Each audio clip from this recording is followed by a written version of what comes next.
Le culte chez les adeptes du Glos-Vaudon primordial démarre dans quelques instants, mais avant, les lieux sont désinfectés. On a pris des dispositions de telle manière que, en tant que je suis un technicien phytosanitaire, que je suis dans l'hygiène, et pour pouvoir commencer le culte, on désinfecte les lieux d'abord, pour permettre aux fidèles de venir s'asseoir librement. À leur sortie également, on désinfecte aussi des lieux.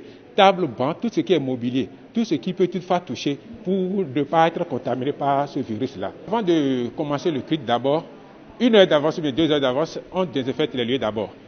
Il y a des dispositifs qui sont là, du savon, de l'eau et en plus des gels hydroalcooliques qui sont là. À l'entrée de chaque fidèle, on les teste d'abord. Et après leur sortie, pour mettre le lieu très sain, vivable pour tout le monde, à leur sortie, on désinfecte encore les lieux, tout ce qui est mobilier, tout ce qui est banc, table, tout ce qu'on a touché avant de pouvoir faire le culte. Dehors, aucun adepte n'a accès au lieu de culte s'il ne passe ce filtrage. La prise de température et le lavage des mains à l'eau et au savon ou avec un gel hydroalcoolique. Des gestes devenus désormais habituels et le maître des lieux se dit fier de s'être approprié les dispositions gouvernementales. Dans mon temple, le temple de Ronogan Edoté, le temple du Glos-Vaudon primordial, nous on a déjà pris la disposition. Tu te laves les mains, le matin de bonne heure, on fait la désinfection avec le produit qui détoxifie les infections dans les tables, dans la chambre, partout qu'on fait les choses là. Donc après ça, le matin de bonne heure, les adeptes viennent, ils lavent les mains, ils font comment l'État nous a dit de faire, nous faisons. Après la messe aussi, on fait la désinfection.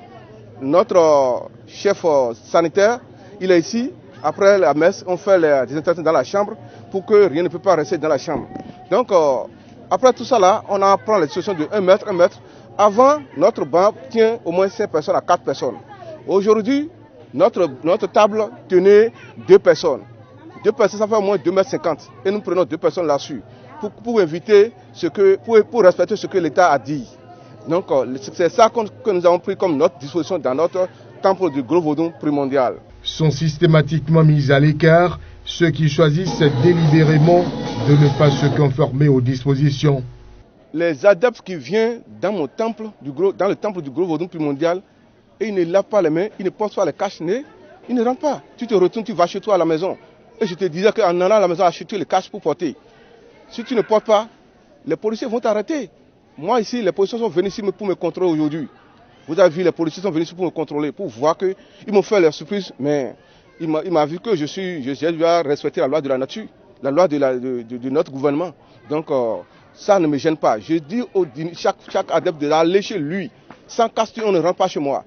Sans laver la main, on ne rentre pas chez moi. Et j'ai la test aussi, la test qui contrôle le coronavirus, j'ai acheté l'appareil. Même chose chez ce dignitaire où les fidèles sont scindés en groupe afin de gérer l'effectif au cours des cultes. J'ai scindé le groupe en 2 pour pouvoir avoir de l'espace, pour pouvoir faire les messes. Donc j'ai demandé à une partie, quand les autres viennent ce dimanche, l'autre dimanche, c'est les autres qui vont venir parce qu'ils avaient l'habitude de faire cette quinzaine. Donc la quinzaine sera toujours respectée au niveau de mes adeptes. Et ils vont alors faire les messes de façon espacée. Donc, j'ai divisé le groupe en 2. Et il y a un groupe qui va venir, si je suppose, si ils étaient une quarantaine, ça veut dire qu'ils vont se diviser. Et le groupe sera reparti en 2. Il y aura 20 qui vont venir ce dimanche. L'autre dimanche, c'est les 20 autres qui vont venir. L'autre dimanche, c'est l'autre 20 qui va venir, ainsi de suite. Donc, cela fait que ils sont obligés d'être espacés. Des dispositions suivies avec une attention particulière et les fidèles ne disposant pas de masques ou qui viennent avec des masques sales ou fantaisistes sont servis sur place. Dès le début de la pandémie, j'ai fait confectionner des cache-nez que j'ai aussi distribués aux gens, même dans le quartier.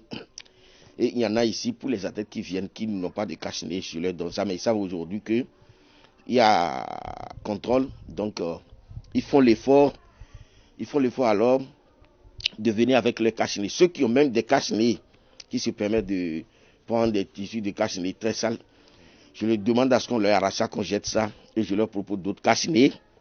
Et ces cache-nez, quand ils finissent, je leur demande de partir avec, et pour les trucs qu'il faut qu'ils relavent et revenir avec ça le dimanche qui suit. Maintenant, quand certaines personnes, au cours de la messe, au cours des différentes messes, essaient de ne pas respecter les consignes, je suis un peu rigoureux là-dessus, je les suspends simplement et purement. Pas de panique et rassure les dignitaires, ils invitent simplement au respect des gestes barrières.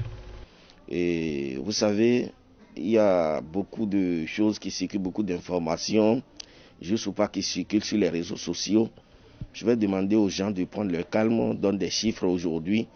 Je vais demander aux gens de donner le calme parce que, vous savez, en Afrique, le problème de l'Afrique, c'est pour ça que les gens se moquent de nous pour dire que si nous ne faisons pas attention, nous avons vu le pire, c'est que nous aujourd'hui, on ne se fait pas tester.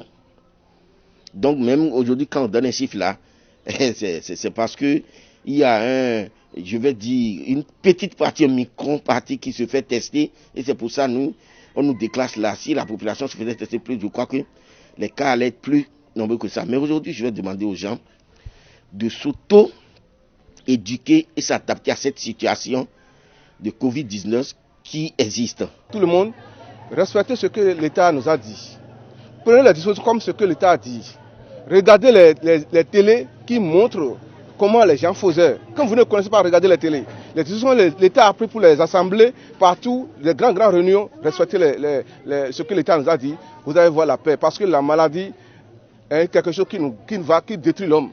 La maladie, c'est quelque chose qui détruit l'homme. Et que tu veux que ton organe ne veut pas détruire, il faut prendre les responsabilités. Tous les adeptes du gros vaudou primordial, tous les adeptes du tronc au Bénin, tous les hauts dignitaires du culte vaudou du Bénin, prenez les dispositions que l'État nous a dit. Ça, nous serons toujours guéris, sans comprimés, sans médicaments, sans rien. Au moment où le Bénin est déjà sur le toit des 1000 cas, ces dispositions devront faire école afin de mieux gérer la crise sanitaire et de contrer le coronavirus.